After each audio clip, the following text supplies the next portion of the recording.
जी अस्सलाम वालेकुम दोस्तों। जी दोस्तों, अभी उस्ताद अकबर सईद साहब जो है अली गुजर साहब को शागिर्दी देंगे, शागिर्द करेंगे। इनका तलक ज़िला मंडी बहावलदीन से शहर से है और इनके गांव का नाम है जी वसू।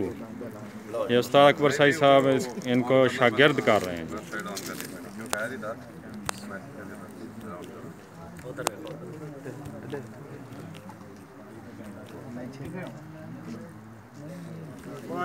माशाल्लाह जी, मुबारक। जनाब उस्ताद अकबर सईद साहब ने अली गुजर साहब को अपनी शागिर्दी में लिया जी। ये तमाम उस्ताद कराम की मौजूदगी में, ये जद्दा से और मक्का से आए हुए हैं, तमाम के तमाम उस्ताद कराम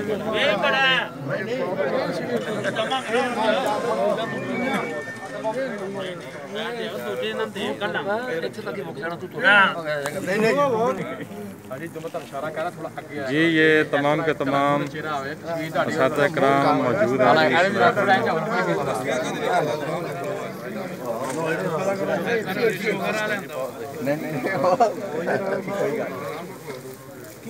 एक छोटी सी रस्म हुई है जनाब।